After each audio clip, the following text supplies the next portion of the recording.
बोला छत्रपती शिवाजी महाराज की। डॉक्टर बाबासाहेब आंबेडकरांचा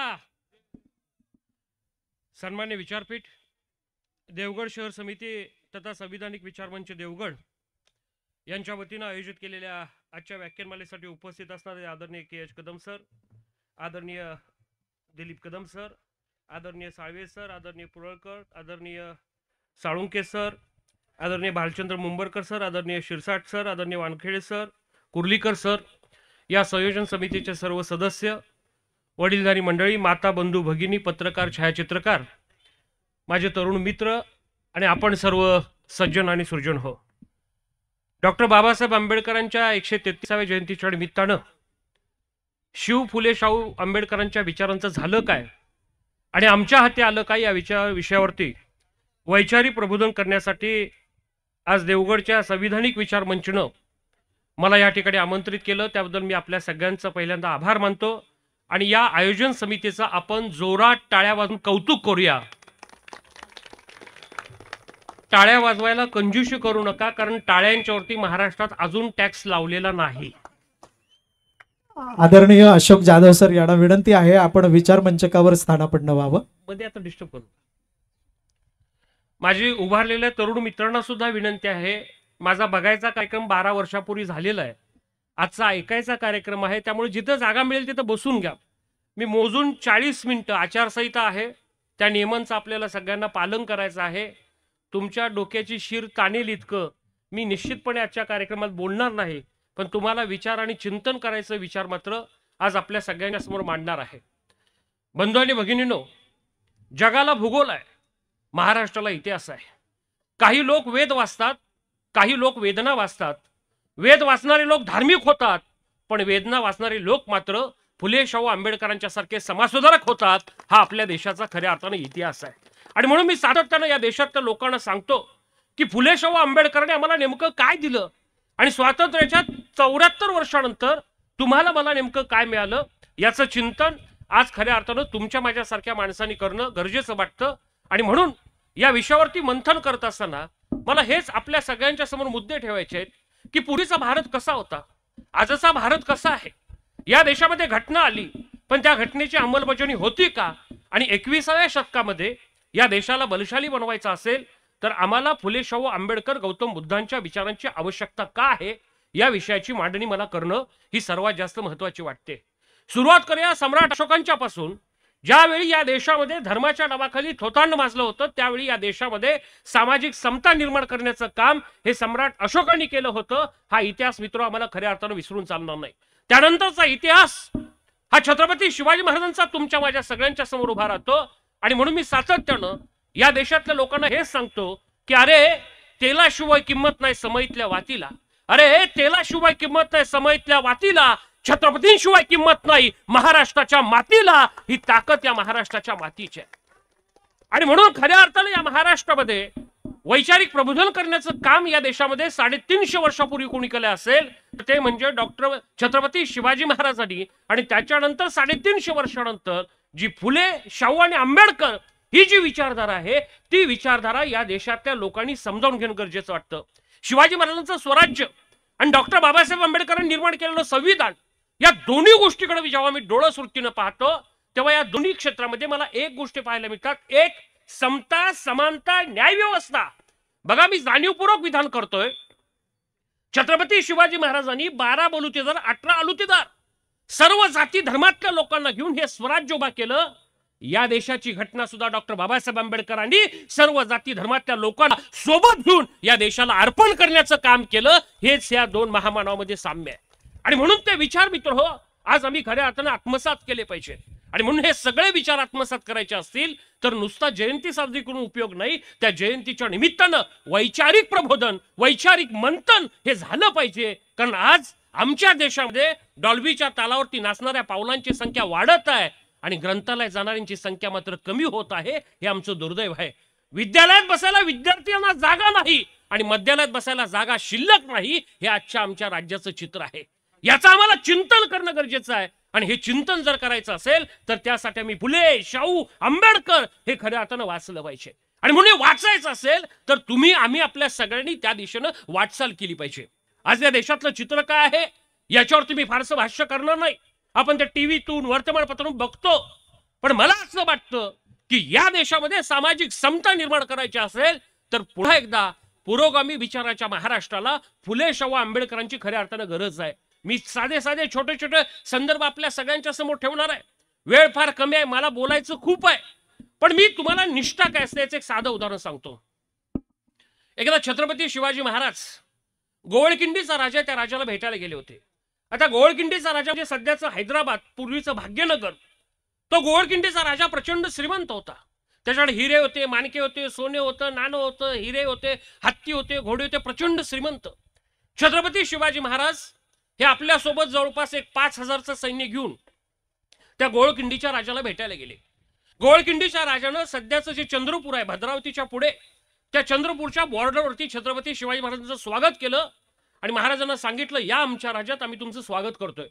शिवाजी महाराज त्या भाग्यनगरच्या राजाला भेटायला गेले आणि गेल्यानंतर तिथं पाहतात तर काय, त्या महाराजांच्या शिवाजी महाराजांच्या लक्षात आलं की भाग्यनगरचा राजा हा प्रचंड श्रीमंत आहे आणि त्या राजाला स्वतःच्या श्रीमंतीचा प्रचंड गर्व आहे. तो भाग्यनगरचा राजा छत्रपती शिवाजी महाराजांना इतकंच म्हणाला, महाराज तुम्ही तर सह्याद्रीचे राजे, तुम्ही तर महाराष्ट्राचे राजे, तुमच्याकडे प्रचंड घोडी दिसतात पण एकही हत्ती दिसत नाही, याचं कारण काय? छत्रपती शिवाजी महाराज हे द्रष्टे राजे होते. त्यांना माहिती होतं की शिवाजी महाराजांना माहिती होतं की या सह्याद्रीच्या दऱ्याखोऱ्यात हत्ती सांभाळणं अशक्य आणि एकदा का हत्ती गडावरती गेला तर तो खाली आणणं अवघड आहे. आणि म्हणून शिवाजी महाराज त्या भाग्यनगरच्या राजाला असं म्हणाले, शिवाजी महाराजांच्या राज्याभिषेकाच्या चित्रामध्ये जो हत्ती दिसतो तो लहानपणी गडावरती नेलेला आहे म्हणून तो हत्ती आपल्याला पाहायला मिळतो. भाग्यनगरचा राजा कुत्सितपणे शिवाजी महाराजांना इतकंच म्हणाला, महाराज आपण तर सह्याद्रीचे राजे, आपल्याकडे प्रचंड घोडी आहेत पण हत्ती नाहीत, याचं कारण काय? शिवाजी महाराजांनी त्या भाग्यनगरच्या राजाला इतकंच सांगितलं, माझ्या स्वराज्यातला एक एक मावळा हा हत्तीच्या तोलामोला इतका आहे. काय उत्तर द्यावं? भाग्यनगरचा राजा म्हणाला, ठीक आहे महाराज, तुमच्या स्वराज्यातला एक एक मावळा हत्तीच्या तोलामोला इतका असेल तर माझ्या एखाद्या हत्तीशी तुमचा मावळा युद्ध करेल का? मागे पाहिलं तर 32 वर्षाचा येसाजी कंक हातात शस्त्र घेऊन लढायला तयार झाला. वेळ होती दुपारी 12ची. भाग्यनगरचा राजाच्या 25,000 सैनिकांनी असं चारी बाजूनं कडं केलं आणि येसाजी कंकचा पराक्रम पाहण्यासाठी रणांगणात गेले.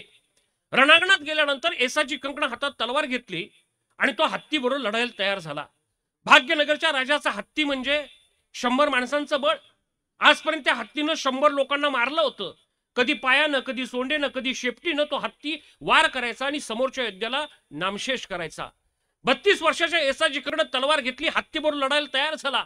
1 2 3 4 5 6 7 8 9 10 50 वेळा येसाजी कंकड वार केला. हत्ती वार चुकवत होता कारण हत्ती प्रशिक्षित होता. कधी सोंडेनं, कधी शेपटीनं, कधी पायानं तो हत्ती येसाजीला मारायचा. एकदा तर येसाजी कंकला सोंडेत पकडलं, भिंतीवरती आपटलं. येसाजी कंक रक्तबंबाळ झाला. हे चित्र पाहून मावळे गंभीर झाले. गोवळकिंडीच्या राजाचे सैनिक कौतुक करायला लागले कारण त्यांचा हत्ती होता, तो प्रशिक्षित होता आणि समोर असण्याला लोळवत होता. 1.5-2 तास येसाजी कंक युद्ध खेळला आणि शेवटी येसाजीने विचार केला, हे युद्ध हरलो तर माझ्या राजावरती नामुष्कीची वेळ येईल, युद्ध जिंकलं पाहिजे. म्हणून येसाजीनं पुन्हा हत्तीवरती वार केला. हत्तीनं वार चुकवला. एकदा तर येसाजी हत्तीच्या पायाखाली जात होता. शेवटी येसाजी सरकिड्या निसटला आणि येसाजीनं स्वतःचा जीव वाचवला. 1.5-2 तासानंतर येसाजी कंकनं छत्रपती शिवाजी महाराजांच्याकडे पाहिलं, सूर्याकडे पाहिलं आणि इतकंच म्हणाला, हर हर महादेव म्हणाला. हातातली तलवार घेतली, हत्तीच्या सोंडेवरती मारली. हत्ती जमिनीवरती पडला. टाळ्यांचा कडकडाट झाला. 2 तासानंतर येसाजी कंकनं हत्तीला जमिनीवरती गाडलं होतं. गोवळकिंडीचा राजा खुश झाला कारण ज्या हत्तीनं साक्षात 100 लोकांना लोळवलं होतं त्याच हत्तीला येसाजीनं जमिनीवरती पाडलं होतं. त्या गोवळकिंडीच्या राजानं येसाजी कंकला एक प्रश्न विचारला. तो प्रश्न फार मार्मिक होता. तो गोवळकिंडीचा राजा येसाजी कंकला इतकाच म्हणाला, अरे सांग येसाजी, 100 वेळा हत्तीच्या पाठीमागे गेलास पण एकदाही हत्तीच्या पाठीवरती वार केला नाहीस, त्याचं कारण काय? येसाजी कंकनं एकाच वाक्यात सांगितलं, कुळवाड्यांचा राजा, बहुजनांचा राजा, शेतकऱ्याचा राजा छत्रपती शिवाजीनं कधीही कुणाच्या पाठीत खंजीर खुपसायला महाराष्ट्रातल्या जनतेला शिकवलं नाही. हे आमच्या येसाजी कंकचं उत्तर होतं. गोवळकिंडीचा राजा खुश झाला आणि 25 तोळ्याचं सोन्याचं कडं घेतलं आणि येसाजी कंकला बक्षीस द्यायला निघाला. हे शिकायचं आहे शिवचरित्रातून आपण. काय ती मोहीम फत्ते केली म्हणून गोवळकिंडीच्या राजानं 25 तोळ्याचं सोन्याचं कडं घेतलं आणि येसाजी कंकला सांगितलं, येसाजी ही मोहीम फत्ते केलीस, हे 25 तोळ्याचं सोन्याचं कडं मी तुला बक्षीस म्हणून भेट देतोय. त्यावेळी स्वामीनिष्ठ येसाजी कंक एकाच वाक्यात त्या गोवळकिंडीच्या राजाला म्हणाला, माफ करा राजे, तुमच्या 25 तोळ्याच्या सोन्याच्या कड्यापेक्षा माझ्या छत्रपती शिवाजी महाराजांची शाबासकीची थाप ही लाख मोलाची आहे, हे सांगण्याचं काम येसाजी कंकने केलं होतं. अरे 25 तोळ्याच्या सोन्याच्या कड्याला लाथ मारणारा येसाजी कंक कुणीकडं, आणि एका बाटलीसाठी आणि 250च्या ताटासाठी मतं विकणारी आजची माणसं कुणीकडं, याचं चिंतन करणं गरजेचं आहे. फुले शाहू आंबेडकरांनी आम्हाला काय शिकवलं? छत्रपती शिवाजी महाराजांनी स्वाभिमान शिकवला, राष्ट्रप्रेम शिकवलं, राष्ट्रनीती शिकवली, राष्ट्राला पुढं कसं जायचं हे सांगण्याचं काम या महापुरुषांनी केलंय. पण त्यांच्या विचारांचं झालं काय याचं आज आम्ही चिंतन करत नाही. आणि म्हणून मला असं म्हणावंसं वाटतं की त्या महापुरुषांच्या विचाराचं चिंतन करणारी पिढी या देशात आपल्याला निर्माण करायची आहे. महात्मा फुलेंचा कालखंड काय होता? आज या कार्यक्रमाच्या निमित्तानं पुरुषांच्या पेक्षा भगिनींची संख्या मला जास्त वाटते. त्यांचं एकदा टाळ्या वाजवून जोरात कौतुक करूया. ही कुणाची देण आहे? सावित्रीबाई फुलेंची देण आहे, रमाईची देण आहे. आणि म्हणून मित्र आपण शिकलो पाहिजे. काय चित्र होतं या देशातलं? विशिष्ट घरी गाणं, कोणाच्या घरी लिहिणं, काय अवस्था होती या देशाची? मुठभर लोकांनी शिक्षण घ्यायचं ही व्यवस्था इथली होती. शिक्षण ही विशिष्ट लोकांची मक्तेदारी होती. त्या मक्तेदाराला छेद देण्याचं काम या देशाच्या इतिहासामध्ये कोणी केले असेल तर महात्मा ज्योतिबा फुले नावाच्या माणसानं. महात्मा गांधी एकदा पुण्यात आले होते आणि महात्मा गांधीला एका पत्रकाराने विचारलं, गांधीजी तुम्हाला लोक महात्मा म्हणतात, तुमचं मत काय? महात्मा गांधींनी सांगितलंय, माझ्यापेक्षा महात्मा फुले हेच खरे महात्मा आहेत, हे महात्मा गांधींनी सांगण्याचं काम केलं होतं. महात्मा फुले म्हणजे काय? काय विचार होता महात्मा फुलेंचा? या देशामध्ये सामाजिक समता निर्माण केली. विद्येविना नीती गेली, नीतीविना मती गेली, मतीविना गती गेली, गतीविना शुद्ध खचले, एवढे सगळे अनर्थ एका अविद्येने केले. जर तुम्ही शिक्षण घेतलं नाही, डॉक्टर बाबासाहेब आंबेडकर म्हणतात की शिक्षण हे वाघिणीचं दूध आहे आणि ते वाघिणीचं दूध आम्ही घेतलं पाहिजे. जगाच्या बाजारपेठेत जर मला टिकायचं असेल तर आम्ही शिक्षणाचं दूध आम्ही घेतलं पाहिजे, तर खऱ्या अर्थानं बहुजन समाजाची खऱ्या अर्थानं उन्नती होणार आहे. मी ज्या कोल्हापुरातून आलोय मला अभिमान वाटतो की ज्या कोल्हापूरमध्ये डॉक्टर बाबासाहेब आंबेडकर हयात असताना भाई माधवराव बागलवाच्या मराठा माणसानं पहिल्यांदा डॉक्टर बाबासाहेब आंबेडकरांचा पुतळा बांधला, हा आमच्या देशाचा खऱ्या अर्थाने इतिहास आहे. आम्ही तो इतिहास समजून घेतला पाहिजे. 12 बलुतेदार 18 आलुतेदार सर्व जाती धर्मातल्या लोकांना सोबत घेऊन स्वराज्य निर्माण करण्याचं काम छत्रपती शिवाजी महाराजांनी केलं होतं. त्यांच्यानंतर महात्मा फुलेंनी शिक्षणाची गंगा सुरू करण्यासाठी 1848 साली पुण्यामध्ये भिडेवाड्यामध्ये पहिल्यांदा मुलींच्यासाठी शाळा सुरू केली. धनगर समाजाचा एक, मराठा समाजाचा एक, ब्राह्मण समाजाचा एक, बहुजन समाजातले 6 अशा सर्व जाती धर्मातल्या लोकांना एकत्र आणलं आणि शिक्षण देण्याचं काम केलं. मी सातत्याने या देशामध्ये सांगतो की छत्रपती शिवाजी महाराजांची जयंती साजरी करणे पहिल्यांदा कुणी केली असेल तर ती महात्मा ज्योतिबा फुले नावाच्या महामानवाने साजरी केलेली आहे. हा इतिहास मित्र मला खऱ्या अर्थाने विसरून चालणार नाही. आणि म्हणून त्या महापुरुषांचा इतिहास आम्ही स्मरणात ठेवून त्या इतिहासातून प्रेरणा घेऊन जर मी पुढे जाण्याचं काम केलं तर मला वाटतं खऱ्या अर्थानं हे महापुरुष आपल्याला समजतील. आणि म्हणून हे महापुरुष जर समजावून घ्यायचे असतील तर त्यांच्या विचाराचं आचरण आम्ही खऱ्या अर्थानं केलं पाहिजे. सावित्रीबाई फुलेंनी त्यांच्या जीवनामध्ये किती संघर्ष केला. आज मी या देशातल्या तरुणांना नेहमी सांगतो की महात्मा फुले, सावित्रीबाई फुले, डॉक्टर बाबासाहेब आंबेडकर, राजर्षी शाहू महाराज यांच्या विचारांचं आम्ही स्मरण केलं पाहिजे आणि आम्ही आमच्या आयुष्यामध्ये तसं जगलं पाहिजे. पण आज आम्ही असं जगतो का? आज सर मी सातत्यानं सांगतो की आमच्या देशातल्या लोकांचा प्रश्न काय, 2 GB डाटा झाला की आमचा दिवस गेला. आम्ही वाचत नाही, बघत नाही, ऐकत नाही, काहीच नाही. फुले शाहू आंबेडकरांचे विचार जर आत्मसात करायचे असेल तर आम्ही सत्य संशोधन केलं पाहिजे. आम्ही वाचत नाही, बघत नाही, ऐकत नाही, सत्यावरती विश्वास ठेवत नाही. हे जग अफवेच्या दिशेने चाललेलं आहे आणि म्हणून मला असं वाटतं की आम्ही वाचलं पाहिजे. मी परवाच माझ्या मोबाईलवरती बघितलं, फेक न्यूज, फेक बातम्या, खोटा इतिहास, हे काय चाललंय? देश कुठल्या दिशेने चाललेला आहे याचं आम्ही खऱ्या अर्थाने चिंतन केलं पाहिजे. आणि तरुण पिढी तर फेसबुकवर, व्हॉट्सअपवर बघतच नाही. परवा माझ्याच फोनवर एकाचा वाढदिवस होता, 50 लोकांनी शुभेच्छा दिल्या. 15 मिनिटांनी 20 मिनिटांनी कोणाचं निधन झालं, लगेच त्याला शुभेच्छा. म्हणजे आम्ही बघत नाही, ज्याचं निधन झालंय त्याच्या वाढदिवसाच्या शुभेच्छा, ज्याचं निधन झालंय त्याला वाढदिवसाच्या शुभेच्छा, आणि ज्याचा वाढदिवस आहे त्याला भावपूर्ण श्रद्धांजली. हे आमचं ज्ञान. आम्ही कुठल्या दिशेने चाललेलो आहे आणि याच्याही पलीकडे जाऊन आम्ही मी विनंती करेन आपल्या सगळ्यांना की फुले शाहू आंबेडकरांचा विचार जर आत्मसात करायचा असेल तर आम्ही सत्य संशोधन केलं पाहिजे. डॉक्टर बाबासाहेब आंबेडकरांनी मूकनायक, समता, बहिष्कृत भारत, प्रबुद्ध भारत याच्यातून लिखाण केलं. काय नातं होतं त्यांचं? मी छोटे छोटे प्रसंग आपल्या सगळ्यांच्या समोर ठेवतोय. कदाचित आम्हाला खरा इतिहास माहिती नाही. महात्मा फुलेंनी व्हिक्टोरियाच्या दरबारात उभारून सांगितलं होतं की राणी साहेब, सुटात आणि बुटात दडलेल्या माणसांच्याकडून तुम्ही शेतकऱ्यांची धोरणं ठरवू नका, तुम्ही शेतकऱ्यांच्या बांधावरती जावा आणि शेतकऱ्यांच्या मुलांची धोरणं ठरवा. किती मोठा विचार आहे. वयाच्या 21व्या वर्षी महात्मा फुलेंचा पुण्यातल्या शनिवारवाड्याच्या समोर सत्कार केला आणि सांगितलंय की महात्माजी, सामाजिक समतेचं काम जे तुम्ही हातात घेतलं ना, ते काम पुढे नेण्याचं काम करा. गुलामगिरी, शेतकऱ्यांचा आसूड नावाची पुस्तकं लिहिली आणि शेतकऱ्यांच्या विषयी खऱ्या अर्थानं आवाज उठवण्याचं काम केलं. छत्रपती शिवाजी महाराजांच्या वरती 1000 ओळीचा पोवाडा लिहिला आणि छत्रपती शिवाजी महाराज हे रयतेचे, बहुजनांचे राजे कसे आहेत हा सत्य इतिहास आमच्या समोर मांडण्याचं काम केलं. आणि म्हणून तो इतिहास तुमच्या, माझ्या, आपल्या सगळ्यांच्यापर्यंत पोहोचला. महात्मा फुले 7 वर्ष कमिशनर होते पुण्याचे. हा इतिहास आम्हाला माहिती नाही म्हणून मी आवर्जून सांगेन. 7 वर्षामध्ये पुण्याचे कमिशनर होते महात्मा फुले. या 7 वर्षात काय केलं? शाळांची निर्मिती केली. पुण्याला मुबलक पाणी नळातून कसं मिळावं हा विचार 150 वर्षापूर्वी मांडण्याचं काम महात्मा फुलेंनी केलेलं आहे. तिसरा सगळ्यात महत्वाचा मुद्दा, महात्मा फुले हे उत्कृष्ट बांधकामाचे ठेकेदार होते, उत्तम व्यावसायिक होते. आज जेवढी टाटांची श्रीमंती आहे त्याच्यापेक्षा अधिक श्रीमंती महात्मा फुलेंची होती. त्यांची 200 एकर जमीन होती, त्यातली 35 एकर जमीन ही फक्त फुलांची होती.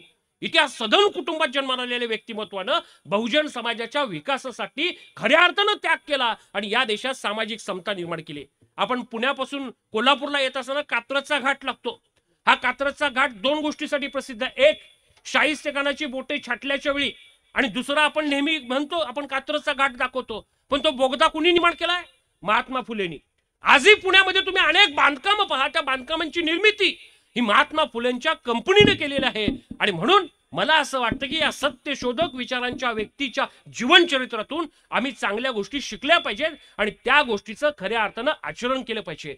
सावित्रीबाई फुलेंनी पतीच्या खांद्याला खांदा लावून सामाजिक काम केलं. प्लेगच्या कालखंडामध्ये यशवंत नावाच्या मुलानं काय केलं? रोज 600 ते 700 लोकांचा मृत्यू प्लेगच्या कालखंडात होत होता. संघर्ष हमारा नारा है, भावी इतिहास हमारा है. आम्ही महापुरुषांच्या जीवनचरित्रातून काय शिकायचं? संघर्ष कसा करायचा, अडचणीच्या काळात मदत कशी करायची. मध्यंतरी 2 वर्ष कोरोनाला, या लॉकडाऊन मध्ये माणसं माणसापासून दूर गेलीच. आणि मग या सगळ्या कालखंडामधून आम्ही शिकलो काय? या जगात अंतिम सत्य काय असेल तर विज्ञान आहे, लक्षात ठेवा. डॉक्टर बाबासाहेब आंबेडकरांनी त्यावेळी सांगितलं होतं की थोतांडावरती विश्वास ठेवू नका, विज्ञानावरती निष्ठा ठेवायला तुम्ही शिका. बहुजन समाजाची उन्नती झाल्याशिवाय राहणार नाही. आणि म्हणून आपल्याला आपली प्रगती करायची असेल आणि या महापुरुषांचे विचार पुढे जर घेऊन जायचं असेल तर या महापुरुषांच्या विचाराशिवाय आम्हाला पर्याय नाही असं माझ्यासारख्या वक्त्याला वाटतं. आणि म्हणून मी सातत्यानं या देशाच्या तरुण पिढीला नेहमी हेच सांगतो की चित्रपटातला नट आणि नटी हा आपला आयडॉल नाहीये. या देशातले महापुरुष हे तुमचे, माझे आणि आपल्या सगळ्यांचे आयडॉल असले पाहिजेत, तरच या देशामध्ये सामाजिक क्रांती होणार आहे. आज परिवर्तनाचं चक्र ही पुढे फिरवण्याची वेळ आलेली आहे. शाहू, फुले, आंबेडकर, शाहू महाराजांचा विचार किती मोठा होता. आज कोल्हापूरला वसतिगृहाची जननी म्हणून ओळखलं जातं. डॉक्टर बाबासाहेब आंबेडकर 1920चा प्रसंग, मी अनेक प्रसंग आपल्या सगळ्यांच्या समोर छोटे छोटे आपल्या समोर मांडण्याचा प्रयत्न करणार आहे. खरं तर हे प्रसंग खूप मोठे आहेत, वेळ कमी आहे आणि म्हणून मी 2-3 प्रसंग मी आपल्या सगळ्यांच्या समोर मांडतोय. डॉक्टर बाबासाहेब आंबेडकरांनी मूकनायक सुरू केलं, त्याला अडचण निर्माण झाली. शाहू महाराजांनी लगेच मदत केली. ज्यावेळी शाहू महाराज डॉक्टर बाबासाहेब आंबेडकरांना भेटायला मुंबईला गेले, साक्षात राजा डॉक्टर बाबासाहेब आंबेडकरांना भेटायला गेले, त्यावेळी तिथं असणारी लोक म्हटली, महाराज आपण बाबासाहेबांना भेटायला आला. शाहू महाराजांचे उद्गार काय होते? या जगात एकच जात आहे, त्याचं नाव आहे माणूस, आणि जो माणूस माणुसकी पाळतो तो माणसापेक्षाही मोठा होतो. तिथं गेले, डॉक्टर बाबासाहेब आंबेडकरांना भेटले आणि सांगितलं, बाबासाहेब तुम्हाला बहुजन समाजाचं नेतृत्व करायचं आहे. कोल्हापूर पासून 30 किलोमीटर अंतर असणाऱ्या माणगावमध्ये एक हितकर्णीची सभा भरली, बहिष्कृत हितकर्णीची. त्या माणगावच्या सभेला ऐतिहासिक महत्व आहे. शाहू महाराज आपल्या भाषणामध्ये काय म्हणतात? आता बहुजन समाजाला खऱ्या नेतृत्वाची गरज होती आणि ते नेतृत्व बाबासाहेब आंबेडकरांच्या रूपानं बहुजन समाजाला भेटलेलं आहे. मी माझ्या संस्थानातल्या, महाराष्ट्रातल्या तमाम मुंबई इलाक्यातल्या लोकांना विनंती करेन की बाबासाहेब आंबेडकरांचा तुम्ही स्वीकार करा. निश्चितपणे समाजात सामाजिक प्रबोधन झाल्याशिवाय राहणार नाही. हे खऱ्या अर्थानं शाहू महाराजांचे उद्गार होते. किती मोठे विचार होते. Doctor Babasaheb Ambedkar thoughts on Pakistan लिहिलं, बुद्ध अँड धम्माज लिहिलं, अर्थक्रांतीविषयी पुस्तक लिहिली. या देशाची घटना आपल्याला अर्पण केली आणि याच्यामुळे या देशात काय क्रांती झाली. आज माझ्यासारखा वक्ता बोलू लागला, आपण सगळे भावंड एकत्र येऊन काम करू लागलो, या देशातली विषमता नष्ट झाली आणि सगळ्यात महत्वाचं माणसाला माणसासारखी वागणूक या देशामध्ये मिळायला लागली. हे खऱ्या अर्थाने या देशातलं प्रबोधन आहे. आणि म्हणून फुले शाहू आंबेडकरांच्या विचाराचं झालं काय आणि आज आमच्या हाती आलं काय याचं चिंतन आणि मंथन जेव्हा मी करतो तेव्हा मला असं वाटतं की महापुरुष हे फक्त जयंतीपुरते मर्यादित न राहता त्या महापुरुषांचे विचार आम्ही 365 दिवस आचरणात आणलं पाहिजे. आणि म्हणून मी सातत्यानं सांगतो की डॉक्टर बाबासाहेब आंबेडकरांच्या जयंतीची सुरुवात ही पाटलाच्या वाड्यापासून झाली पाहिजे आणि शिवजयंतीची सुरुवात ही जॉर्ज नगरातून झाली पाहिजे. महात्मा फुलेंच्या जयंतीची सुरुवात ही मोहल्ल्यातून झाली पाहिजे. तर या देशामध्ये सामाजिक समता निर्माण होणार आहे आणि ती निर्माण करायची असेल तर तुमची माझी आपल्या सगळ्यांची पावलं ही त्या दिशेने वळली पाहिजेत. आणि हे वळवायचं असेल तर त्यासाठी मित्र आम्ही सामाजिक समता निर्माण करण्याचा प्रयत्न केला पाहिजे. आणि म्हणून ही समता निर्माण करायची असेल तर महापुरुष आम्ही समजावून घेतले पाहिजेत. आज आमच्या देशाचं दुर्दैव काय, आम्ही धर्माच्या नावाखाली भांडतोय, जातीतेच्या नावाखाली भांडतोय, महापुरुषांना सुद्धा आम्ही वाटून घेतलंय. या देशातल्या व्यवस्थेचं हे दुर्दैव आहे. आणि म्हणून महापुरुष हे जातीत वाटून घ्यायचे नसतात, त्या महापुरुषांचे विचार हे वाटून घ्यायचे असतात. हे आमच्या समाजातल्या लोकांना कळालेलं नाही. आणि म्हणून हे कळण्यासाठी समजावून घेण्यासाठी आम्हाला पुन्हा एकदा तथागत बुद्धांच्या विचारांची आठवण करणं गरजेचं आहे आणि ते आत्मसात केले पाहिजेत. तर हे महापुरुष येणाऱ्या पिढीला समजणार आहेत. आणि म्हणून हे समजावून घेण्यासाठी त्या महापुरुषांच्या विचाराच्या दिशेनं आपण सर्वांनी वाटचाल केली पाहिजे. डॉक्टर बाबासाहेब आंबेडकर म्हणाले होते, या देशाला स्वातंत्र्य मिळण्याच्या अगोदर गोलमेज परिषद झाली, पुणे करार झाला, डॉक्टर बाबासाहेब आंबेडकरांनी राखीव मतदारसंघाची तरतूद केली. आज मित्रो या सगळ्या गोष्टी त्या कालखंडामध्ये मी सातत्यानं सांगतो की हे महापुरुष द्रष्टे विचाराचे होते. जे दृष्टी ही सगळ्यांनाच असते पण दूरदृष्टी फार कमी लोकांना असते. आणि दूरदृष्टी असणारी लोक या देशामध्ये सामाजिक क्रांती करतात. आणि म्हणून एका शायरनं फार सुंदर म्हटलंय, जो पानी से नहाता है उसकी लिबास बदलती है, जो पानी से नहाता है उसकी लिबास बदलती है, पर जो पसीने से नहाता है वो इतिहास बदल देता है, वो इतिहास बदल देता है. ही माणसं इतिहास बदलणार होती म्हणून खऱ्या अर्थानं या देशाचा इतिहास घडला. आणि मला वाटतं तो इतिहास घडवण्यासाठी या महापुरुषांच्या विचारांचं आम्ही स्मरण करून त्या दिशेनं वाटचाल केली पाहिजे. तर आम्हाला खऱ्या अर्थानं हे महापुरुष समजणार आहेत. बंधू आणि भगिनींनो, आज हे सगळं चित्र पाहिल्यानंतर यांच्या विचारांचं झालं काय हा अनुत्तरित प्रश्न माझ्यासारख्या वक्त्याच्या समोर उभा राहतो. आणि म्हणून मला असं वाटतं की ही चळवळ लोकांच्यापर्यंत पोहोचवण्यासाठी आम्ही कुठेतरी कमी पडलोय. गौतम बुद्धांनी सामाजिक समतेचा संदेश दिला, सम्राट अशोकाने या देशामध्ये धम्म विचार आणि त्याचबरोबर संहिता काय असते हे आमच्यासमोर मांडण्याचं काम केलं. महात्मा फुलेंनी शिक्षणासाठी इतका हट्ट धरला की स्वतःवरती कितीही कर्ज झालं तरी चालेल पण बहुजन समाजाची जागृती झाली पाहिजे यासाठी महात्मा फुलेंनी हट्ट धरला. लोक राहण्यासाठी घर बांधतात पण पुस्तकासाठी घर बांधणारा या देशाच्या इतिहासातला पहिलं व्यक्तिमत्व कोण होतं तर त्यांचं नाव आहे डॉक्टर बाबासाहेब आंबेडकर. आणि म्हणून मला असं वाटतं की आपण सुद्धा वाचलं पाहिजे, ऐकलं पाहिजे, बघितलं पाहिजे आणि सत्य समजावून घेतलं पाहिजे. राजर्षी शाहू महाराज, खरं तर या सगळ्या महापुरुषांच्याकडे मी जेव्हा पाहतो 63 वर्ष आयुष्य हे महात्मा फुलेंना लाभलं. राजर्षी शाहू महाराजांना फक्त 48 वर्ष आयुष्य लाभलं. बाबासाहेब आंबेडकरांना 66 वर्ष जवळपास आयुष्य लाभलं. 65 वर्ष कमी कालावधीत आयुष्य लाभून या माणसाने देशासाठी किती मोठं काम केलंय याचे मी छोटे छोटे दृष्टांत आपल्या सगळ्यांच्या समोर ठेवतो. एका मुलीला शाळेमध्ये निबंध लिहायला सांगितला होता सावित्रीबाई फुलेंच्यावरती. त्या मुलीनं एकाच ओळीत लिहिलं, त्या नसत्या तर आज मी वर्गात बसूच शकले नसते. एका उक्त्यात त्या मुलीने उत्तर दिलं. मित्र, आम्ही ही गोष्ट शिकली पाहिजे की त्यांनी जर त्यावेळी सामाजिक क्रांती केली नसती, दगडगोट्यांचा, शेणाचा, चिखलाचा मारा सहन केला आणि या देशामध्ये क्रांती केली, संयम आम्ही शिकला पाहिजे. मी माझा हट्ट सोडणार नाही बहुजनातल्या मुलींना शिकवण्याचा हा विचार त्यांच्या मनामध्ये होता. आज काय चित्र आहे, आमच्या मुलांना जरा ओरडलं, 10वी 12वीचा निकाल आला की आम्हाला पोलीस बंदोबस्त लागतो का, मुलं डिप्रेशन मध्ये जातात, कमी मार्क मिळाले तर काय करतील याचं आम्हाला सांगता येत नाही. आम्ही काय शिकायचं आहे महापुरुषांच्या जीवनचरित्रातून. छत्रपती शिवाजी महाराजांच्याकडे जेव्हा मी पाहतो तेव्हा शिवाजी महाराजांच्या व्यक्तिमत्वातून मला 5 गोष्टी शिकायला मिळतात. 1 नियोजन, 2 नेतृत्व, 3 संघटन, 4 युद्धनीती आणि 5 गनिमी कावा.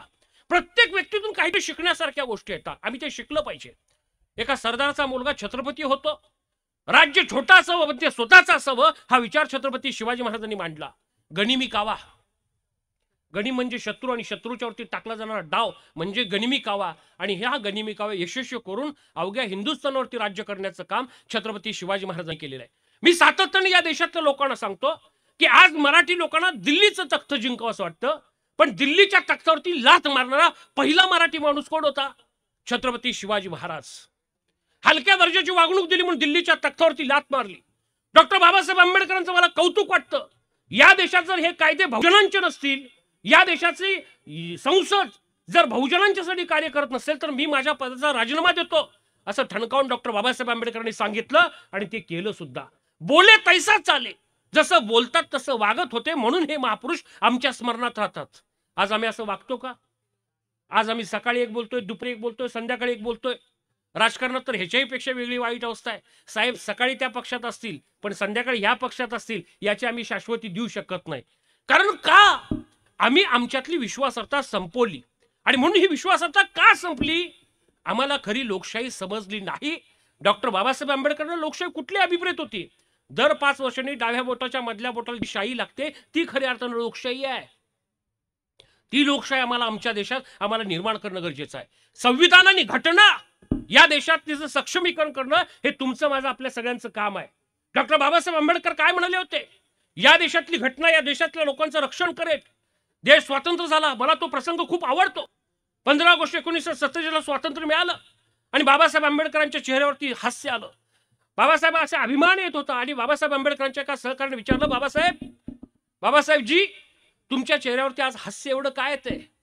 डॉक्टर बाबासाहेब आंबेडकरांनी एकाच वाक्यात सांगितलं, आज या देशात घटना आली, आज या देशात संविधान आलं, उद्या या लोकशाहीतून आम्ही अशी माणसं निर्माण करणार आहे.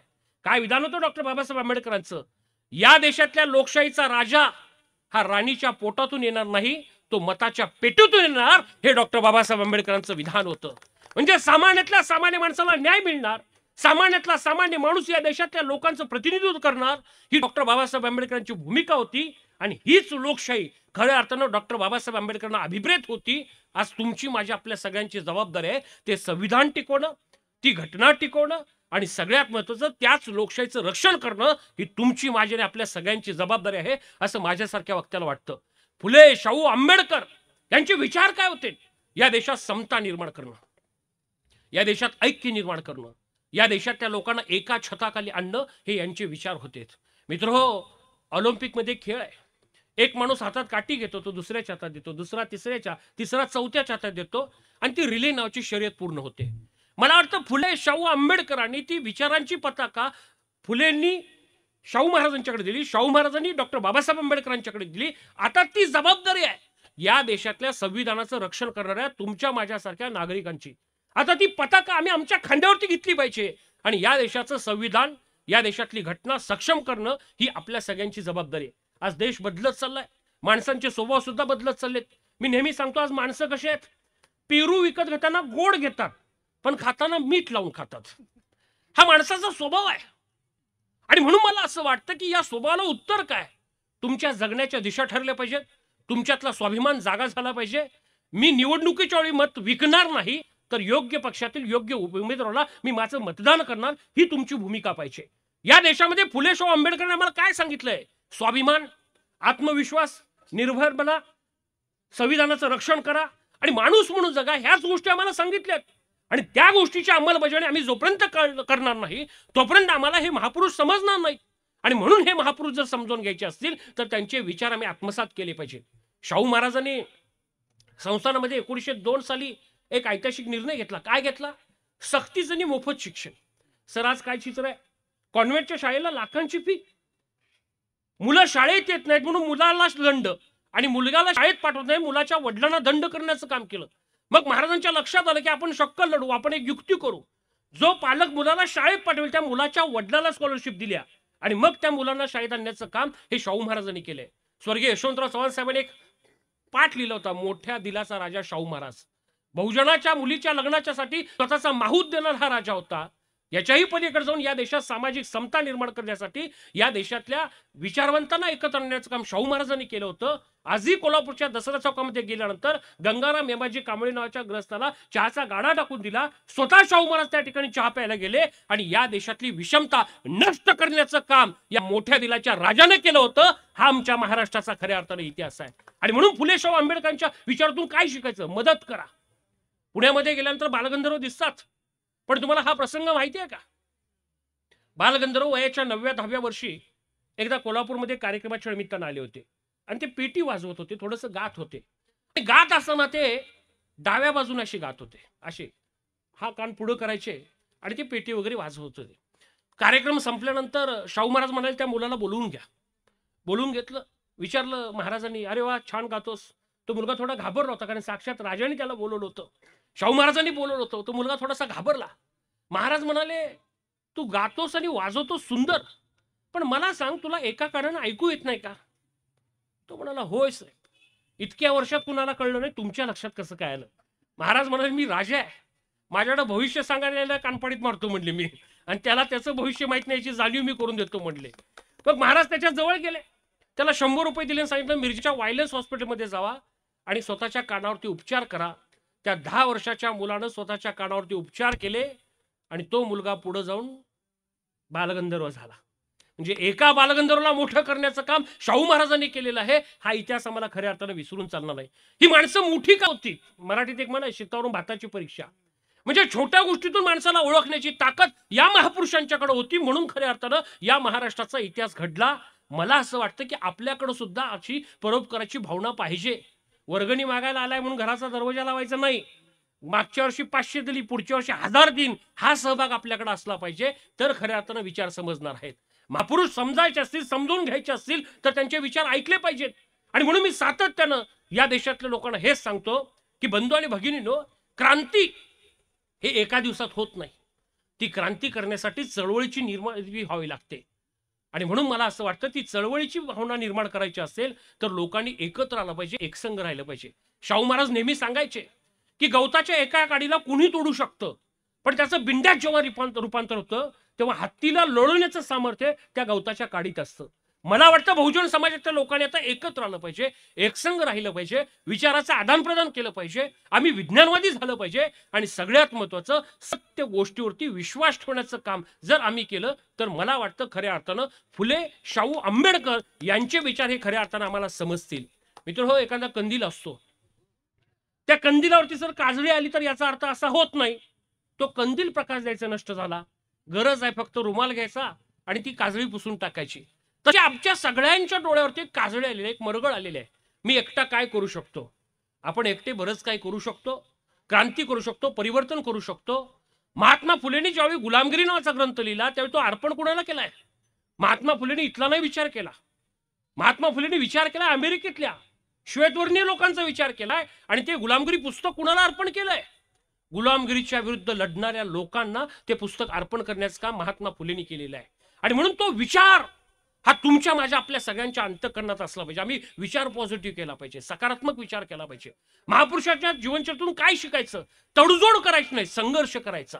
आम्ही संघर्ष करत नाही, आम्ही तडजोड करतो आणि मग स्वतःचं स्वत्व विसरतो.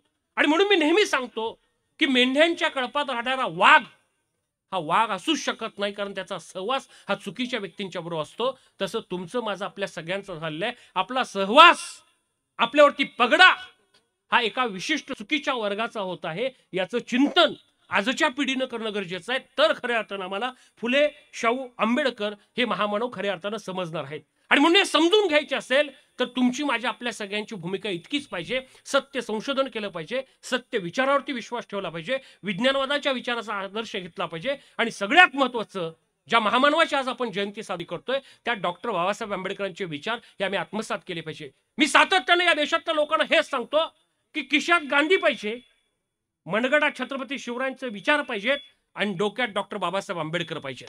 तुमची प्रगती जर तुम्हाला करायची असेल तर 21व्या शतकामध्ये या गोष्टीशिवाय तुम्हाला किंमत येणार नाही. डॉक्टर बाबासाहेब आंबेडकर काय सांगितले?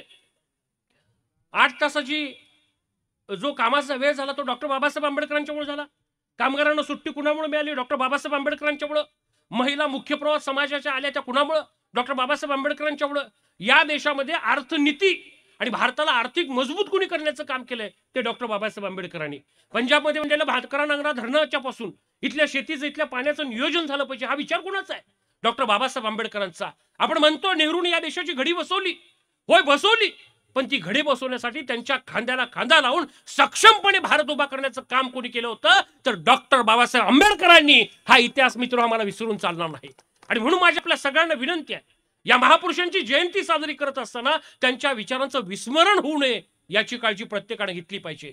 कारण महापुरुष बोलतात, महापुरुषांचे विचार आमच्यात चैतन्य निर्माण करतात आणि याच महापुरुषांचे विचार तुमच्या माझ्यासाठी एक नवी ज्योत देण्याचं काम करतात. मला वाटतं ती ज्योत आपण सर्वांनी खांद्यावरती घेतली तर उद्याच्या कालखंडामध्ये आपला भारत हा खऱ्या अर्थानं समर्थ आणि सामर्थ्यशाली होईल. आणि म्हणून या भारताला सामर्थ्यशाली जर बनवायचं असेल तर प्रत्येकानं खारीचा वाटा उचलला पाहिजे. शिव, शाहू, फुले, आंबेडकर ही महाराष्ट्राची विचारधारा आहे. महाराष्ट्र पुरोगामी आहे आणि याच महाराष्ट्रानं या देशामध्ये सामाजिक क्रांती केलेली आहे. प्रवाहाच्या दिशेनं सगळेच जातात, पण प्रवाहाच्या विरुद्ध दिशेने जी काम करतात ना ती माणसं महापुरुष होतात.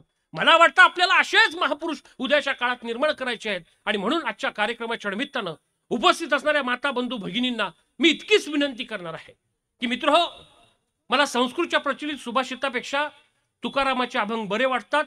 अर्थशास्त्राच्या अर्थनीतीपेक्षाच शेतकऱ्याचे बोल मला खरे वाटतात. लाख मोलाची गर्दी करणाऱ्या भोंदू बाबापेक्षा शाळेतलाच मास्तर मला बरा वाटतो आणि रॅम्पवरती चालणाऱ्या पावलांच्या पेक्षा गावचा कुंभारच मला खरा वाटतो. भोंदू बाबांच्या गर्दीमध्ये जाण्यापेक्षा सत्य विचाराचं संशोधन करणाऱ्या माणसांच्या संगतीत लागणारी माणसं मला सर्वात जास्त महत्वाची वाटतात. उद्याच्या कालखंडामध्ये या देशाला खऱ्या अर्थानं घडवायचं असेल तर मला वाटतं या देशातल्या लोकांना फुले शाहू आंबेडकरांच्या विचारांची गरज आहे. त्यांचं परिवर्तनाचं चक्र आज जर पूर्ण आपल्याला करायचं असेल तर त्यासाठी मित्रहो आपण त्या दिशेने जर गेलो तर मला वाटतं हे महापुरुष तुम्हाला मला आपल्या सगळ्यांना खऱ्या अर्थानं समजतील. आणि ते समजावायचं असेल तर त्यासाठी त्यांचे विचार हे आम्ही आत्मसात केले पाहिजेत. डॉक्टर बाबासाहेब आंबेडकर काय म्हणत होते? तुमच्याकडे 2 रुपये असतील तर 1 रुपयाची भाकरी खरेदी करा ज्याचं पोट भरेल आणि 1 रुपयाचं तुम्ही पुस्तक वाचा. पुस्तकानं माणूस कुणाचाही हस्तक होत नाही हा इतिहास आपल्या देशामध्ये खऱ्या अर्थानं आहे. आणि म्हणून मला असं वाटतं की आजच्या आंबेडकर जयंतीच्या निमित्तानं आपण एक संकल्प केला पाहिजे की फुलेंचा कुठला विचार होता? सामाजिक समतेचा. शाहू महाराजांचा विचार कुठला होता? बहुजन समाजाच्या उत्कर्षाचा. आणि डॉक्टर बाबासाहेब आंबेडकरांचा विचार कुठला होता? तर या देशातली जात नष्ट झाली पाहिजे आणि मानवता ही घराघरात पोचली पाहिजे. हे डॉक्टर बाबासाहेब आंबेडकरांचे विचार होते. मला वाटतं ते विचार या जयंतीच्या निमित्तानं आम्ही सोबत घेऊन पुढे जाण्याचं जर काम केलं तर मला वाटतं देवगडच्या तमाम लोकांनी आज ज्या उदात्त दृष्टिकोनातून ही जयंती साजरी केलेली आहे त्या जयंतीचा उद्देश हा खऱ्या अर्थानं सफल होईल. आणि म्हणून तो उद्देश जर सफल करायचा असेल तर आपण सगळ्यांनी प्रत्येकानं हातभार लावला पाहिजे. मित्रहो, इतिहास घडवण्यासाठी इतिहास वाचावा लागतो आणि इतिहास निर्माण करण्यासाठी काहींच्याकडून प्रेरणा घ्यावी लागते.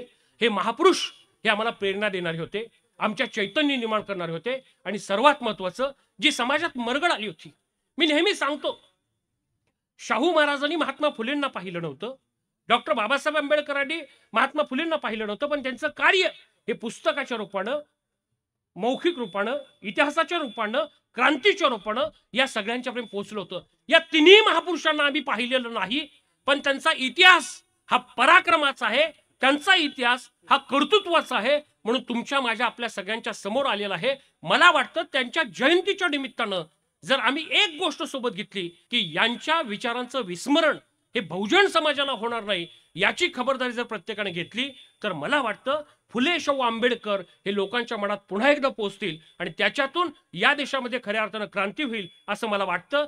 ती क्रांती उद्याच्या काळात करूया. या देशात समता निर्माण करूया, जातीयतेता नष्ट करूया, माणसाला माणसाची वागणूक देण्याचं काम करूया. आणि सगळ्यात महत्वाची गोष्ट, आम्ही वाघाचे बछडत हे लक्षात ठेवा. फुले शाहू आंबेडकरांनी या महाराष्ट्रामध्ये सामाजिक क्षमता, सामाजिक कौशल्य निर्माण केलं, या देशात सामाजिक क्रांती निर्माण केली आणि इथल्या लोकांची जागृती करण्याचं काम केलं. मला वाटतं आपण जागृत झालं पाहिजे, आपण सजग राहिलं पाहिजे. आणि सगळ्यात महत्वाचं, आज काळ कोणता आहे आणि कुठल्या परिस्थितीचा आपल्या सगळ्यांना सामना करायचा आहे याची जाणीव ही आपल्या सगळ्यांना झाली पाहिजे. आणि ही जाणीव जोपर्यंत होणार नाही तोपर्यंत या देशात क्रांती होणार नाही. मी नेहमी सांगतो, टॉम अँड जेली बघून आणि मॅकडोनल्डचा पिझ्झा आणि बर्गर खाऊन आमच्या देशात क्रांती होणार नाही. आम्हाला क्रांतीच करायची असेल तर आम्हाला ग्रंथालयात जावं लागेल. आम्ही समाजातले प्रश्न समजून घेण्याचं काम केलं पाहिजे. समाजातल्या प्रश्नांशी अन्यायाविरुद्ध लढलं पाहिजे. बाबासाहेब आंबेडकरांचं मला सर्वात आवडलेलं विधान कुठलं आहे? लढला नाहीच तरी चालेल, पण विकला जाऊ नकोस. आम्ही हे शिकलं पाहिजे. आणि हे शिकायचं असेल तर त्यासाठी या महापुरुषांचं जीवनचरित्र मी वाचलं पाहिजे. आणि त्या जीवनचरित्रातून या गोष्टी जर आम्ही सोबत घेण्याचं काम केलं तर मला वाटतं जो संयोजकाने आज मला विषय दिलेला होता, फुले शाहू आंबेडकरांच्या विचारांचं झालं काय आणि आमच्या हाती आलं काय, तर निश्चितपणे आमच्या हाती बऱ्याच चांगल्या गोष्टी सुद्धा आलेल्या आहेत. आमची लेकरं वाचायला लागलीत, आमची लेकरं बोलायला लागलीत, आमची लेकरं या देशाचं नेतृत्व करायला लागलीत. आणि सगळ्यात महत्वाचं, जगाच्या बाजारपेठेत आम्ही ताठ मानेनं उभा आहे आणि लोकांना इतकंच सांगतोय, आम्ही सुद्धा वाघ आहोत. कारण शिक्षण हे वाघिणीचं दूध आहे हे सांगण्याचं काम या महामानवाने केलेलं आहे. आणि म्हणून मला असं वाटतं की उद्याच्या काळामध्ये आपल्याला क्रांती करायची आहे. मित्रांनो, ज्या ब्रिटिशांनी आपल्यावरती 150 वर्ष राज्य केलं, त्या इंग्लंडचा पंतप्रधान ऋषी सुनक भारतीय वंशाचा आहे. आमचा इतिहास काय? ज्या देशात टाचणी निर्माण होत नव्हती तिथं क्षेपणास्त्र निर्माण व्हायला लागली. 72च्या दुष्काळात मिलूचा गहू आयात केला. पण आज आमचा भारत जगातल्या 122 देशांना अन्नधान्य निर्यात करतो. ही आपल्या देशाची प्रगती आहे. हे कुणामुळं? तुमच्या माझ्या आपल्या सगळ्यांच्यामुळं. आणि म्हणून मला असं वाटतं या देशामध्ये पुन्हा एकदा ती क्रांती करायची असेल आणि अमेरिकेपेक्षा सर्वश्रेष्ठ आपल्याला जर निर्माण करायचं असेल तर प्रत्येकानं खारीचा वाटा उचलला पाहिजे. सामाजिक कार्यात सहभाग घेतला पाहिजे. जिथं नवीन आहे, जिथं कमी आहे, तिथं तुम्हाला हमी देता आली पाहिजे. आणि सगळ्यात महत्वाचं, जे परिवर्तनाचं चक्र आहे, हे परिवर्तनाचं चक्र फिरवण्यासाठी मी फुले शाहू आंबेडकरांच्या विचाराचा वारसदार म्हणून जर प्रत्येकानं काम केलं तर मला वाटतं या देशात सामाजिक क्रांती होईल. आणि ती क्रांती तुमच्या माझ्या चैतन्य निर्माण करेल. शेवटी मला इतकंच सांगावंसं वाटतं, प्रत्येक वादळ पेलीन मी, माझ्यात आत्मविश्वास आहे. प्रत्येक वादळ पेलीन मी, माझ्यात आत्मविश्वास आहे. पायाखाली जमीन आणि पाठीवरती आभाळ आहे. अरे सांगा त्या वादळांना मी सह्याद्रीसारखा ताट आहे. अरे सांगा त्या वादळांना मी सह्याद्रीसारखा ताट आहे. वाटेत कुणी अडवाईल ना, त्याची माझ्याशी गाठ आहे, असं अभिमानानं सांगायला शिका. निश्चितपणे समाजात क्रांती झाल्याशिवाय राहणार नाही. ती क्रांती उद्याच्या काळात व्हावी.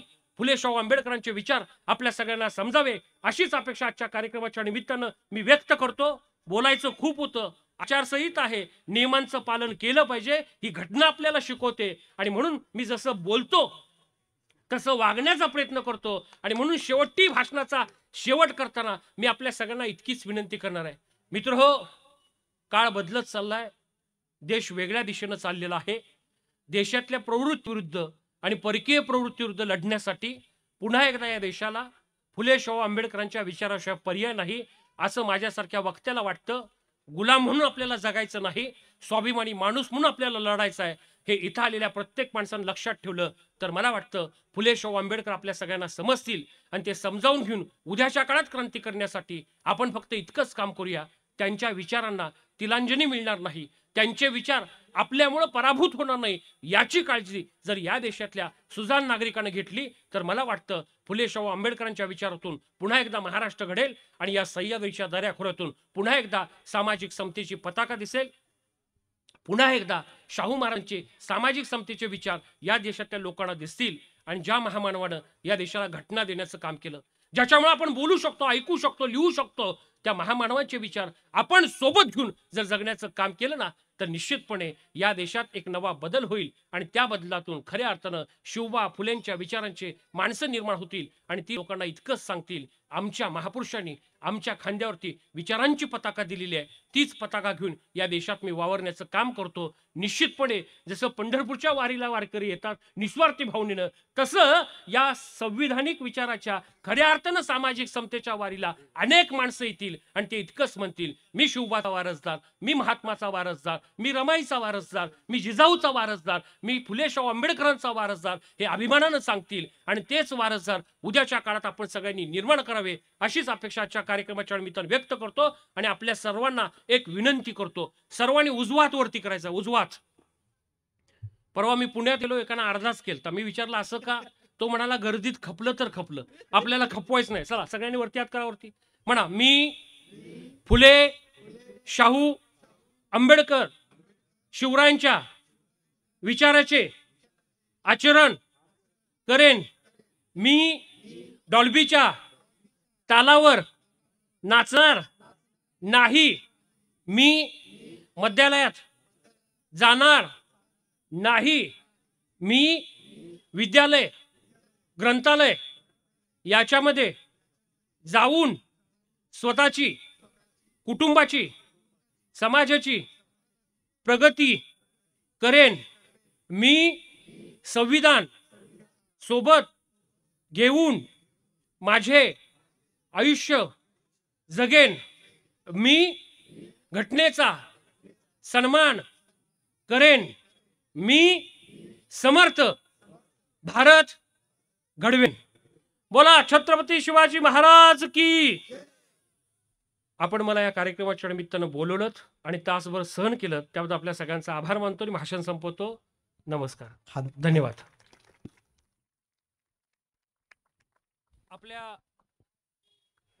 आपल्या सर्वांना एक विनंती आहे.